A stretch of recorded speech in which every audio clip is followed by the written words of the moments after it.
Voilà. On va hacker. Je vous dis tous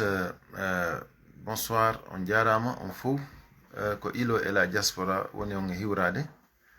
Hande on tigi no wadde ɗo ɗen vidéo mo mi falano ka waɗude sincèrement. Hande hina nyalande nde mi falno wadde vidéo. Kono gila komi écouti ɗi audio ji monsieur Bawuri. Voilà, mi alay habbade ha connecto ɗon simi fuɗɗo parce que ko tan on no raɓɓi donc mi dartumi tawi ko ma mi waɗa min de toute façon son wawi lam partageant des vidéos voilà haray c'est bon parce que mi yiɗa neɓude han mi faala tun ɓanginde ɗo ɗen e pular ko mi faala yewtude ɗo kon parce que ko monsieur Bawuri opposant jo guinéenjo mo pita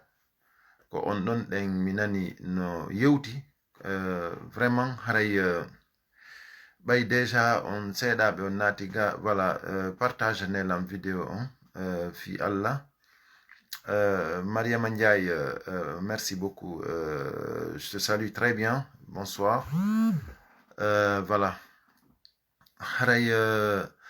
sincèrement, j'aimerais vraiment que vous me la partagiez le maximum possible. Ko Bawuri, je vais m'exprimer en poulard, s'il vous plaît. Excusez-moi ceux qui ne comprennent pas le peul. Je vous demande tous mes excuses. Haray miɗo faala yo jama on accu vraiment mi wola ɗum ɗo e poulard parce que miɗo faala jentitoɗen ɗo seeɗa audio mo mi nani mo monsieur Bawuri opposant jo guinéjo mo waɗi. Après non si mi wola seeɗa ko mi wolata kon non mi accirani quoi voilà fiiɗon on e wallidira e musidɗo c'est celui-là d'abord ɓe jarama o question buyi landi kelam donc écoutez c'est Bawuri e ko fewndiden ɗo en wattana yila anni e men on moƴƴuɗo si en waɗi piiji goo woɓɓe inna on yii ɓeeɗo no arde jalugol men ou bien hiɓe arde ndaara ko honno fewndorɗen ɓe ndaarata moƴƴere ko wonɗe wadde kon kamɓe on ɓe yiiray toujours gite goo harana gite giɗo hara ko gite gaño ɓe yiirata ko watten kon fuu en wattana yila en kon sengo par ce que woten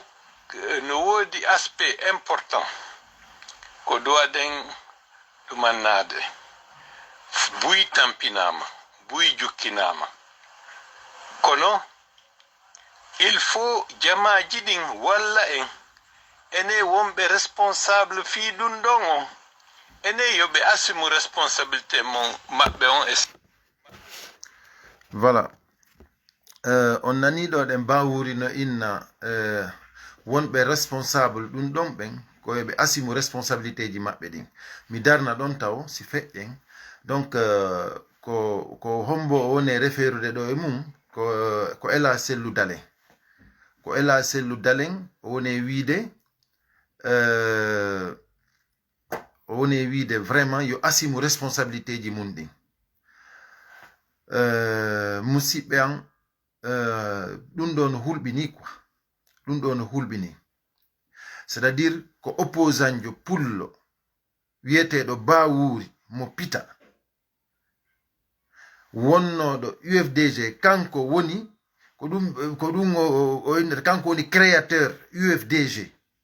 ko kanko woni darade waɗa sifa ɗi déclaration ji ɗo jentite moƴƴa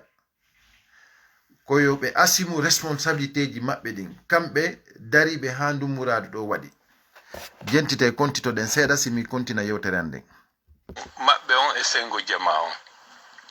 mi heɗi ke hecciti hanki goɗɗo no waɗano candidat o yehi élection présidentielle ɓe landimo e yimɓe mon ɓe buyno soka buyno ɗumanna est ce que yiɗon darde peheji no ɓe yaltira e kaso on ɗon jaabiɓe menen dow Alpha Condé no laami ko kamɓe kanko o jogiti justice on kanko jogiti fuu ene mi yettike militant ɓe an ɓen mi wawata wadde hay fus mi watta kadi hay fus tuma Alpha Condé ronki accitugol ɓe o accitayɓe tuma o ronki o accitayɓe wo ela sellu dalen ko ela sellu dalen woni wiide o fi kala o laali inde nden wo o yeetike militant ɓe UFDG ɓen fof wondema kanko hay fuu so waɗata o waɗata hay fuu sinande Alpha Condé accitimo sinande Alpha Condé décidi accitugol fi Allah partage nelan vidéo on fi yo wawu hewtoyde Bawuri fi Allah mi faala yo Bawuri hendo vidéo on fi Allah on yii façon neɗɗo on no woni yewtirde non on yii ko hay inde nden o wowlaali o ɓarindi donc o waawi daragol o fewta aduna on nanoɓe pular ɓen fop yeetoɓe wondema ela sellu dalen inni kañum hay fus waɗata ela sellu dalen diallo hay fus o waɗata par ce que ko ɗo o wowli ko hunduko makko yalti ela sellu ko inni ko hay fus waɗata ko nde Alpha Condé décidi accitugol ɓe wo kanko kono c'est à dire Bawuri fi Allah e annabijo on fi Allah e annabijo on si tawi hawri ko faale laamu tun waɗi si tawiɗa immade daro hande contre pour le Fouta haray accirni politique accirni ɗaɓɓere laamu si tawi ko laamu faalaɗa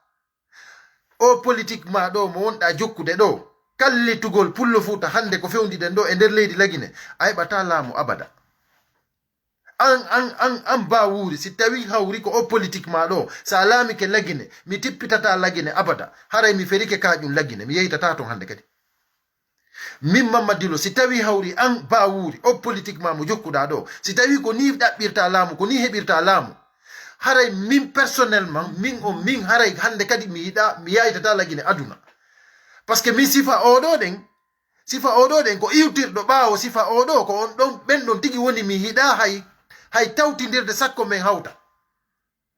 par ce que hande ko pullo Fouta fewndi ɗon e nder lagine pullo Fouta ko fewndi ɗon e nder lagine an a ala fus ko waɗa sina kallitugol pullo Fouta mo hawtunoɗa fou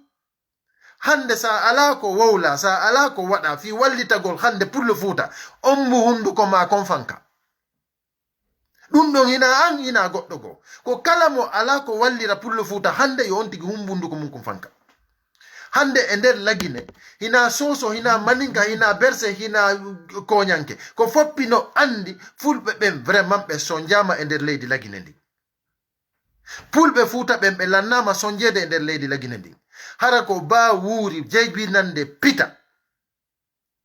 jibinande pita ko on daroto hande wowlira ni e tumbere jama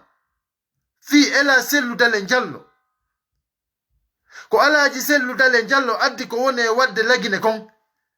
an Bawuri alamo fewta hande e nder leydi lagine sina alaji sellu dalen wigol yo asimu responsabilité ji makko ɗin accirni politique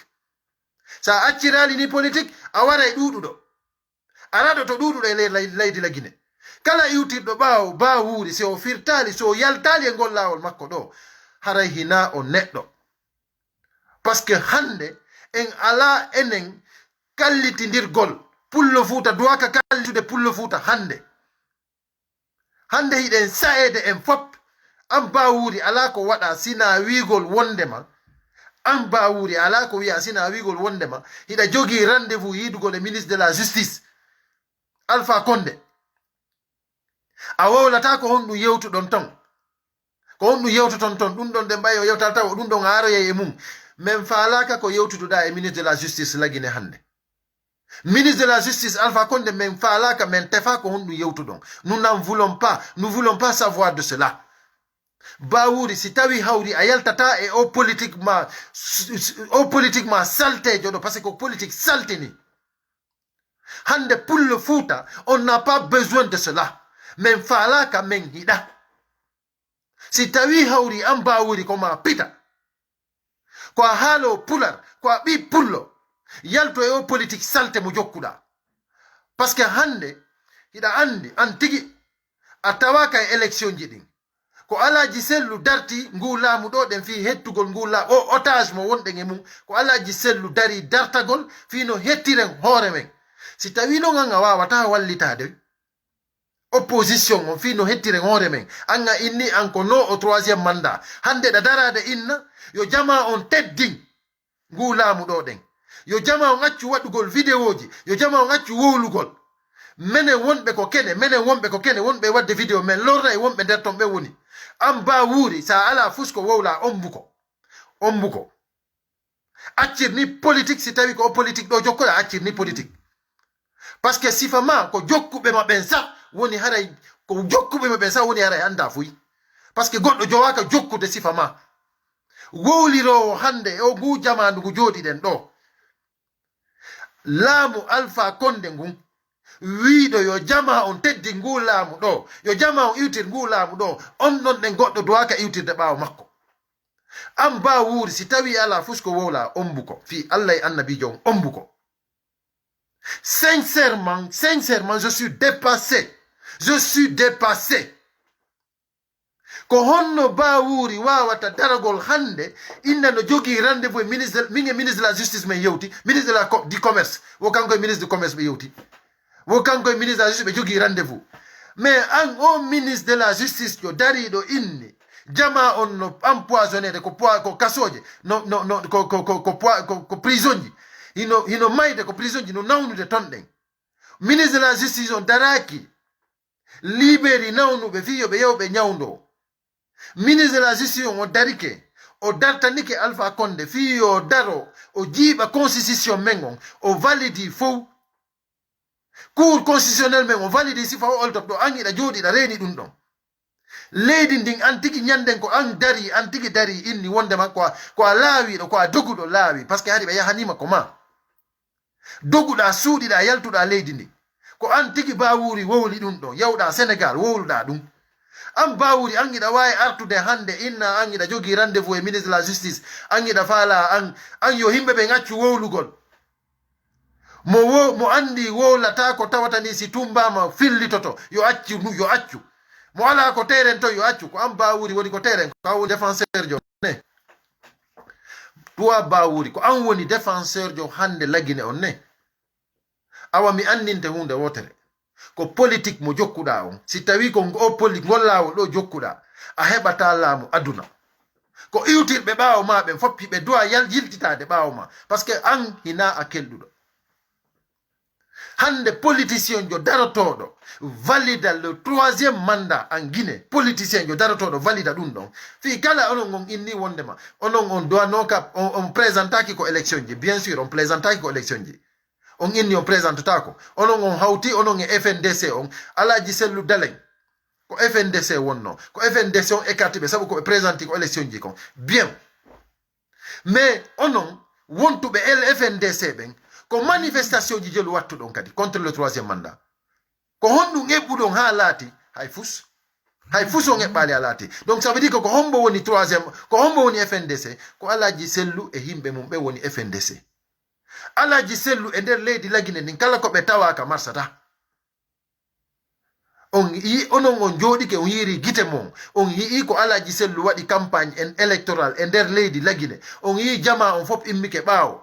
fewndo ko ɓe woni FNDC kadi on yi jama on fof hari no iwtiri ɓaawo onon joni si tawi hiɗon hiɗi jama lagine on wawayno wallitade iwtiron ɓaawo alaji sellu fino yaltiren e o otage ɗo yalten e o otage ɗo parce que ko leydi ndin ƴetta en otage an ba wuri hiɗa dowano wallitade alaji sellu no yaltiren e o otage ɗo hiɗa reeni Alpha Condé no ƴetti leydi ndin en otage Alpha Condé no ƴettude jama on sokaɓe fi tun hiɓe woni contre RPG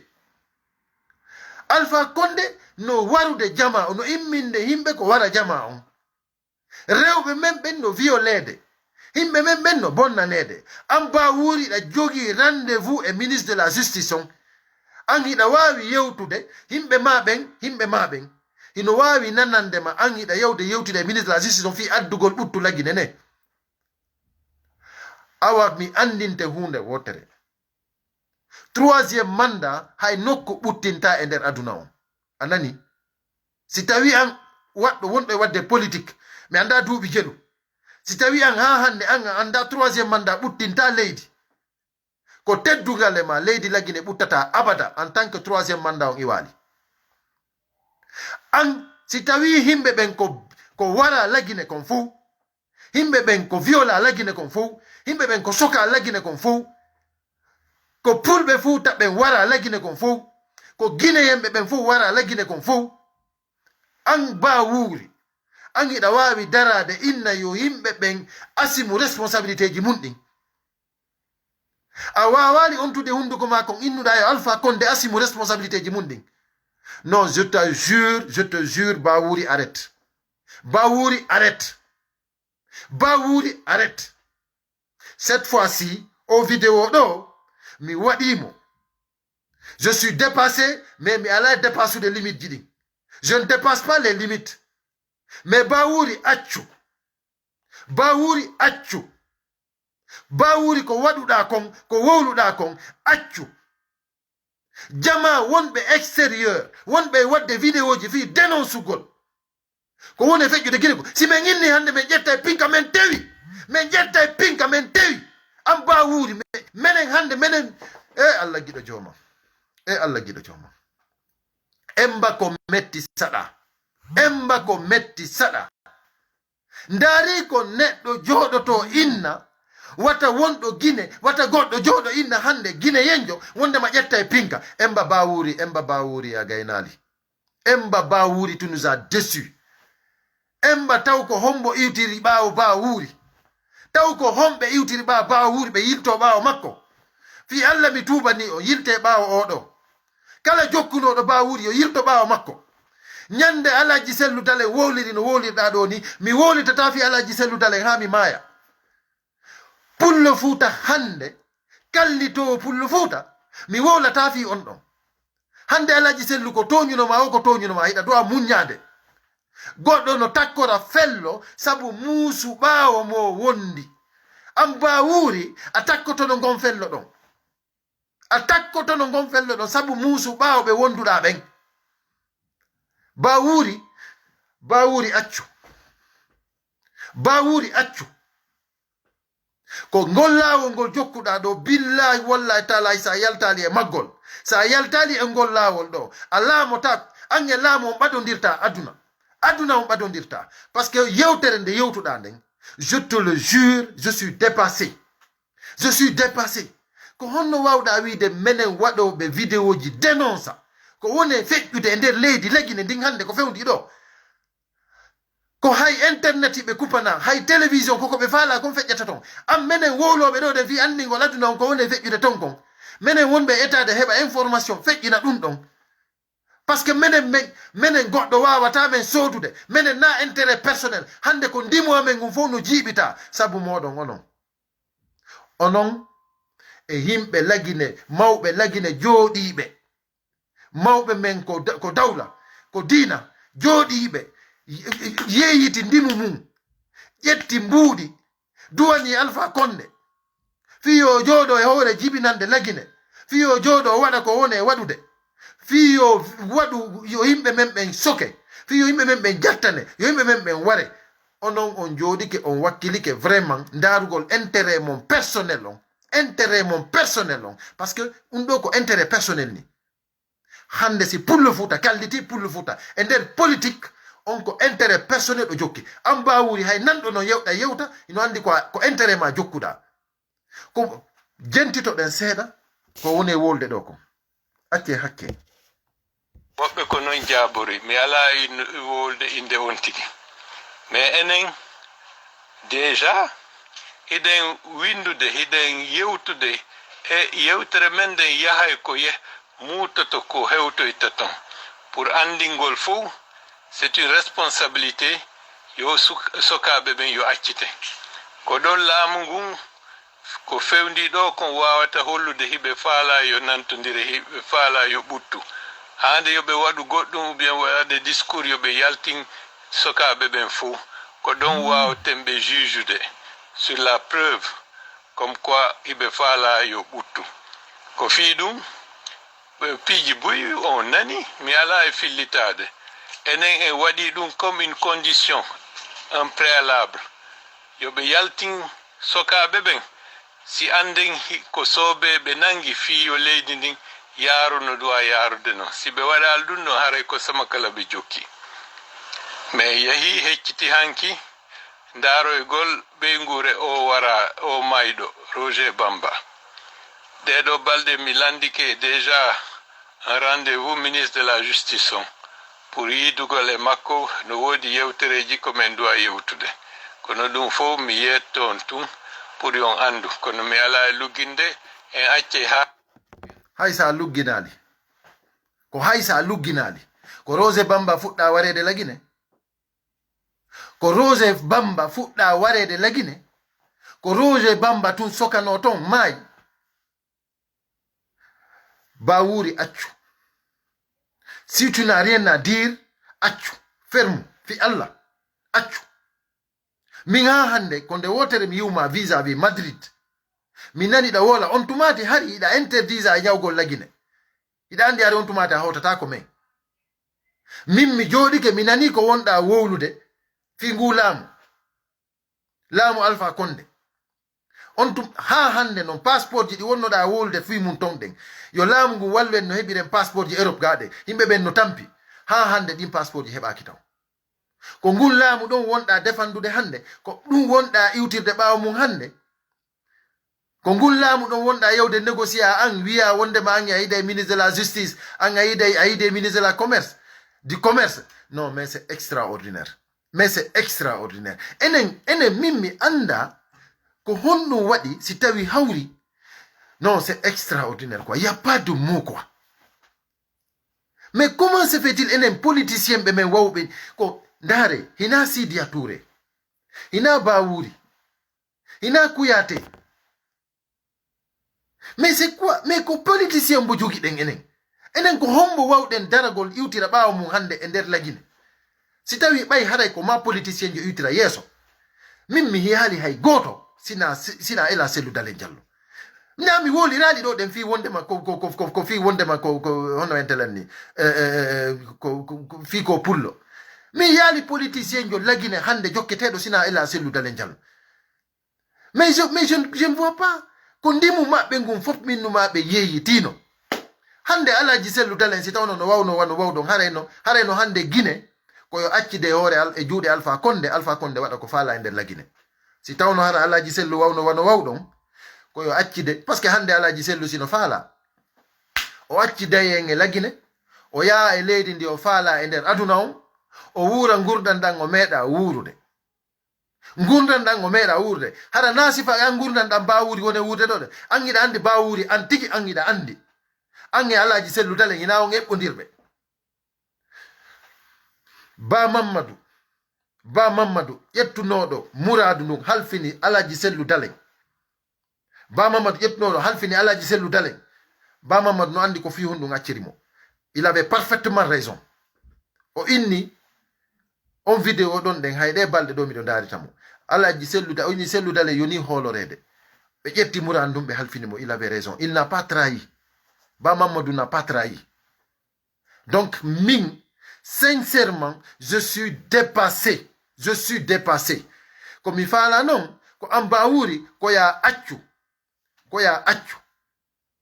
parce que dandi menen hande hina antum nyanden ko do o ya yewno hono intelani Ba Ousmane on kadi ko mo pita Moutar Diallo on kadi ko mo pita c'est-à-dire c'est hallucinant ono mimmi anda hande ko adna fewndi do hande onon goddo wawata no wiide yon démissionu yon yilto baawo Alpha Condé goddo wawata no wiide dum hande ko onon woni iwtirde baawo Alpha Condé jodo ndara ko himbe mo wona warede ko leydi mondi ƴetta en otage idon hebude intérêt mon idon fanki mais luttata c'est ce que vous devez savoir hande onon idon famini Alpha Condé ko Allah Alpha Condé n'est pas Dieu Alpha Condé ya e joni si Alpha Condé est vidéo, qu'est-ce que vous allez faire, vous? Oh non, si Alpha Condé est vidéo, qu'est-ce que vous allez faire? ko honno waaw ton ƴettirde aduna mon o yowon e mawɗo mo 80 mi anda 5 ans mi anda 2 ans je ne sais même pas mais c'est même pas la peine onon o mawɗo ɗo ɗen onon hay siko baaɓe mo jogino ɗi duuɓi ɗo ɗen onon ɗum ɗon tu yonali référence wondema hande kadi ko onon duwa wallitade hina kamɓe duwa wallude hande Alpha Condé na onon duwa wallude Alpha Condé onon hande no wawi on wallude hande lagine ko honɗum Alpha Condé wawi walde lagine honɗum Alpha Condé wawi walde lagine hande iwtirnoɓe ɓaawo Alpha Condé fof hande walli bo ha o jooɗi o imposi ɗo fi au 3e mandat makko ɗo hande ɓe fof yiɓe ninsi iwtirnoɓe ɓaawo makko fof walli mo ha ɗum ɗo laati fof no ninsi hande kadi joni koyo wonnoɓe contre ɓen koyo ar kadi sifa wano Bawuri e wonnoɓe contre ɓen fof sifa o iwɗo to mi anda ko Ousmane Kaba mi anda kombo joni ko ɓen ɗon fof woni joni état de kadi no heɓira kadi place fi no ƴettira poste ji portefeuille ji ko nder gouvernement makko keso mais c'est hallucinant quoi mais c'est hallucinant si tawi hiɗon faala laamu ande hunde wotere ko feƴƴuno ɓaawɗo kon fof feƴƴitata lagine hande kadi c'est fini 3e mandat yejjite ɗum waɗata lagine 3e mandat waɗat ɓe imposike ɓe addi l'armée ɓe ɗum waɗi mais ça ne marchera pas himɓe walluɓe mo ɓen tigi kamɓe tigi ɓe regreti himɓe walluɓe mon tigi ɓe regreti mais c'est même pas la peine koye leydi hondi wonɗen enen ça c'est dans quel pays ko leydi hondi hiwɗa sifa ko Alpha Condé ɗo waɗi ƴettugol mbuuɗi yoɓa armée on yoɓa force de l'ordre on fi yoɓe impose mo ko leydi hondu yiiɗa ko wondema ɗum ɗon ko marsata ça ne marchera pas parce que population on jeeyi leydi ndin c'est le peuple qui décide c'est le peuple qui décidera o force de l'ordre soodaɓe ko ha population o révolta si population o révolti hara lanni ñandere gole ça va péter parce que le peuple va révolter parce que jama on ala ko ñaama jama on ala ko golla yo Bawuri jama lagine on ala hay ndiyan yareteɗa yo Bawuri yewtida e ministre de la justice o marana hoorema an e ɓeygure ma nden nous on n'a rien à foutre avec ce que tu parles avec le ministre de la justice on n'a rien à foutre avec ça si tawi ɗa wawi wallude ndaru no wallira ɓeygure ma nden ɓeygure lagine nde le peuple de Guinée n'a pas besoin de ton aide ɓeygure ma nden wallu ɓeygure ma nden peuple de Guinée on n'a pas besoin de toi sincèrement tu as déçu le monde menen wonɓe wadde vidéo ji ɗi yo men accu menen ɓe yoɓe poursuive men menen ko ɗum ɗo men heddori joɗagol dénonça wowla ko woni e amen kon menen men jooɗike ɗo men yii ko mawɓe amen ɓe wona warede wona beppine wona piyede ko nder hay ko jamiu ɓe yaɓe piya mawɓe amen ɓen ɓe yaɓe naata ɓe viola bandiraɓe amen ɓen neniraɓe amen ɓen miñiraɓe amen ɓen minen min yii ɗum ɓe yaɓe fella boboɓe amen ɓen minen min yii ɗum ɓe nanga himɓe amen cadre ɓe amen ɓe annda aroma ni fus waɗa ɓe yaɓe soka ɓe hara fus ɓe waɗa minen min yii ɗum an si tawiɗa wawi wiide minen wata min jooɗo min dénonça ɗum ɗon no acir politiquement on an yiɗa sikkude minen hande meɗen huuli sokede emba Bawuri an on a gaynade an yiɗa sikkude hande minen meɗen huuli mayde menen hande sabu goɗɗo ko hulɓinta men fi yomen fanku wata men soke anda sikkude ɗum no hulɓina men menen wawi hulde hande goɗɗo ko hulɓinta men fi meɗen wowli meɗen waɗde ko men wona waɗede kon fof menen hande hay siko yeeso yeeso CPI on min inne min ƴetta e pinka min tewi keren fof prena ko woni e feƴƴude kon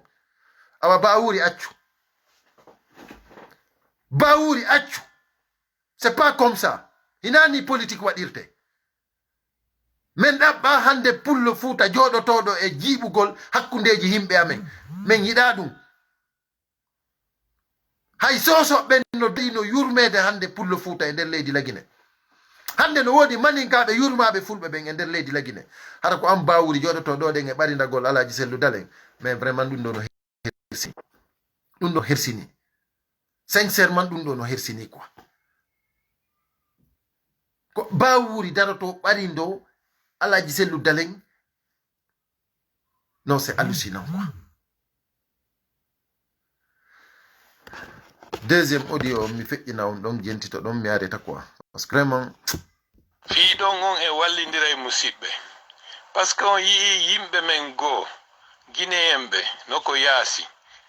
ɓe ƴetta réseau sociaux ji so nani haalaji ko ɓe yewtata kon ɓe sikkay ko ɗum ɗon okkata porgal okkata cuucal jama on alors que hiɓe fallude jama on woɓɓe inna ɗaɓɓe pinka waɗe ni wattitire ni e ɗi réseau sociaux ji ɗin fof no heɗa no jenta na gouvernement guinéen tu woni e jentade gouvernement aduna on fof e ɗo sengo no jentade woɓɓe no wowla haalaji ko hana yewtede ɗum ɗon na tampinay tun ɓeya kadi hutora ɗum inna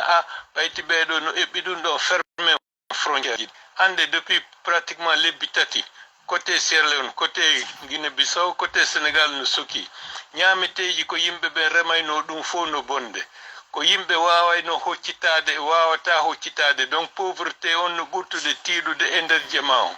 donc ɗan waajoto yimɓe men ɓen yoɓe jogo hunduko maɓɓe kon siɓe Bawuri marwajuji maɗi nan Bawuri marwajuji maɗi nan menen men yii frontiére ji ɗi no ferma ado élection ji ɗi ado élection fewndo campagne électorale frontiére ji ɗi fermanoma Bawuri marwajuji maɗi menen men yii ko nder leydi ko wonɗo opposant waɗugol campagne e nder leydi Laguine ko région Haute Guinée ɓe sali o naata menen men yii Alaji Sellou Dalen ko interdisena Bawuri men nanaliɗa yaltaɗa wola Bawuri men yii ko yimɓe wara Laguine men nanaliɗa yaltaɗa wola ɗa inna Alpha Condé yo asimu responsabilité ji mum ɗin ko woni warde ɓe yimɓe ɗo konko naati ɗo ko yalti ɗo hande menen wonɓe dénonce ɗum si tawi an a suusata mais wonu ko wonɗa ɗon menen meɗen suusi wiigol men tewi min jetta e pinka menen meɗen suusi ɗum ɗon yoɓe naɓu men ha ko ɓe naɓi men wo yoɓe waru men yoɓe soku men menen meɗen suusi wiigol ɗum ɗon sabu ko min woni e yiide yimɓe amen no ware kon menen ɗum ɗon ɗenƴina men si tawi an ɗum ɗen jimma ɗum ko haajuma non emba ɗum no metti modi en o jama iwtirɓe ɓaawo Bawuri min mi jeejiɓe o neɗɗo ɗo yoɓe tertumo par ce que hay nanɗa haala ko woni wolde kon no woni wowlirde noon ina reeni oɗo ɗen hina nafowo hoore makko sakko o nafa leydi Laguine min oɗo so laamike Laguine haray hande kadi mi itti mi yiltitotako ton abada mi yiltitotako e nder leydi Laguine sifa oɗo si laamike Laguine par ce que hande par ce que ko fi hon ɗum si tawno mum hara ko maninkajo num malla sosojo num sa mi inneno y a pas de problème mais hande ethnie peulon ko waɗa ɗon hande nder Laguine haalo pular ala daro wona ɗo ɗen min numa ɗo ɗen wona contre min numa Alaji Sellou Dalen Diallo hande c'est à dire iɗa wawno wonde contre mais hara on taali hunduko ma wolɗa marana hoore ma hande Bawuri ɗum ɗo no hersimma darogol wowlira ni ɗen quoi hara no ɓari ndo ko no wola façon min ko hay fulɓe wawɓe ni ɓe miiɗa affaire maɓɓe mi ala affaire maɓɓe pullo ɓari ndo toɗo wolira ni mais c'est même pas la peine c'est honteux andugol ko wona ɗen waɗede hande nder leydi Laguine Bawuri daro waɗa sifa ɗi déclaration ji ɗo mais c'est pas possible Alaji Sellou Dalen vraiment bravo quoi bravo hakkude e Allah miɗo weltani Alaji Sellou Dalen parce que ko politique ɓe politique ko salte politique ko jamfa politique ko nieni politique Alaji Sellou Dalen on min yo welala moi ça me va ko ɗum waɗi si tawi hawri miɗo yutiri ɓawo mum parce que politique mo jokkuɗon on politique mon on min ino welalam moi personnellement ça me va parce que miɗo andi ko neɗɗo wonduɗo e ko neɗɗanke onon giɗon hiɗi neɗɗanke ko on neɗɗo parce que onon iɗon hiɗi onon on faalanaka Laguine ko boni ko ɗum waɗi ha hande on ƴettali finkari jonnuɗon goɗɗo parce que vous aimez ce pays Alaji Sellou Dalen no yiɗi Laguine Alaji Sellou Dalen doit halfinede Laguine ko Alaji Sellou Dalen doit wallitede ko Alaji Sellou Dalen doit yo ni naami gawlojo ko gonga mi woni e wowlude hande aduna on ko fewndi ɗon ko sifa Bawuri en tun heddi ko ɗon aduna on fewndi yimɓe intérêt personnel hande Alaji Sellou Dalen sino faala ɓe yeeyitayno hay Laguine ɓe yeeyitayno hay lagine ko kamɓe woni jaɓaali yeeytude lagine kono ɓay himɓe ɓen kañum miijitotako himɓe ɓen ala faamu himɓe buyno woodi ɓe haydu non Alaji Sellu non o hala plan B o waɗali ni e ni mo tawno sowde pinka mo tawno wadde ni e ni non ko peuple on gonga ko ɓe wi ko peuple on lamminta ko peuple on kadi darato kadi révolte kadi si tawi ko wi kon waɗali ko peuple on ñande lagine fof immi dari wo Alpha Condé dogay ñande lagine faalawo soso maninka fule fof si immike darike Alpha Condé dogay o dogay soulèvement national billahi wallahi taala Alpha Condé va courir o dogay ko honɗum noon waɗi noon joni hari hewde ko parce que ha joni no heddi seeɗa taw mais sonja ko woni wadde nder leydi nin ko yonay fo ko ɓeynata suudu yonde e ñemete kon mais yonay ko marɗi leeɓi ɗi noon ɓurata tampude kadi mais c'est ça parce que ko ɗon woniri mais si tawi hawri joɗagol ɗo de wola sifa ɗi déclaration ji ɗo ɗen hombo iwtirta ɓaawo sifa ɓeeɗo iwtirɗo ɓaawo ba wuuri o ko goɗɗo mo miijitota ko mo anda hay fus sina ɗum goɗɗo iwtirta ɓaawo o c'est pas possible hande enen pullu hanno fanka si tawi hawri ko mone Alaji Sellu wonɗa billahi walla taala a yaha e acca Alaji Sellu parce que a añimo jama on hiɗi o yiwi FNDC ko wonno ɗon ton ɗen hay fus on ɓokkali hay fus marsali Alaji Sellu yalto FNDC ya rien du tout absolument hay fus marsitali Alaji Sellu dalen ko yaltuno FNDC c'est fini lagine ɗo ɗen siɓe jonni ɗo ɗen siɓe autorise oɗen manifestation goto Alpha Condé dogay si Alaji Sellu yalti ɓe autorise nama manifestation goto hakkunden e Allah Alpha Condé dogay mais ko hombo woni e joɗagol ɗo ɗen e kallitugol yimɓe na onon haɗi immoɗon wallitoɗon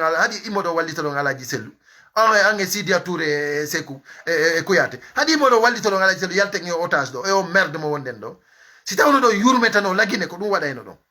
mais vous pensez qu'à votre intérêt sina ɗum hande l'intérêt du peuple c'est quoi? C'est l'alternance et le peuple a voté peuple on voti ko Sellu Dalen votana et c'est sécurisé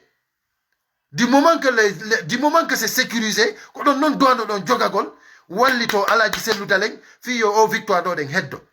parce que vraiment la victoire a été sécurisée, le vote a été sécurisé. Donc c'est là que maintenant, vous, en tant qu'opposants, en tant que vraiment des gens qui aiment leur pays, en tant que vraiment l'alternance, pour l'alternance, il fallait se sacrifier et rejoindre Alaji Sellu Dalen pour l'alternance dans notre pays. Mais les gens qui ont nandi yawbe élection, mais ils ont assumé responsabilité du monde, nandi kone yetta dum. Ko onon duwa accugol wowlugol e nder ndi leydi si ɗawno sa hara ɗum hiɗon anduno ko faala ɗon on yaltayno leydi lagine yahon par ce que onon on nafata hoore mon tan sakko nafon leydi lagine non c'est même pas la peine quoi vraiment on accanelan hakke je ne voulais pas être long mais quand j'entends vraiment des politiciens pareils surtout hande haaloɓe pular je ne peux pas me retenir mi wawata woni je ne peux pas ko ndaari ko woni wiide haaloɓe dénonça ɓen minen wonɓe wolde dénonça ko minen woni addude probléme ko nder terrain ton ko ni e ni minen men dénonçay en tant que ino waɗede men dénonçay men wolay si tawi kadi hawri hiɗa sikkude menen haalaji mon ɗin no wawi men hulɓinde ko sama kala noon menen hande kaso hulɓinta men si ɓe faala ɓe arɓe nanga men ɗo ɓe soka men mais c'est quoi ça ma si ɓe faala ɓe arɓe wara men awa menen men hula ɗum menen men yii ko ɓuri ɗum ko goɗɗo warete hande kadi ko woni feƴƴude lagine kon fof mi andi onon na haaju mon noon ko intérêt mon tun jokkuɗon jama lagine on ko wona tilfede kon ɗum na haaju mon noon mais sina ɗum hande hina andartuno inna yo yimɓe accu wolugol e ƴetta e pinka hande goɗɗo duwa ka wiide ƴetta e pinka lagine yimɓe no yehede tawe ko mum ɓe waɗe ko nder suudu maɓɓe hara hay fuyɓe waɗa goɗɗo innama ƴeyyo ƴette pinka an jaraɗa ala innala wondema wata goɗɗo wolu ɗum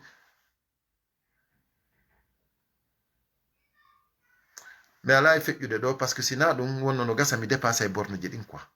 on a tiene la hacké hein vraiment il faut que je m'arrête là voilà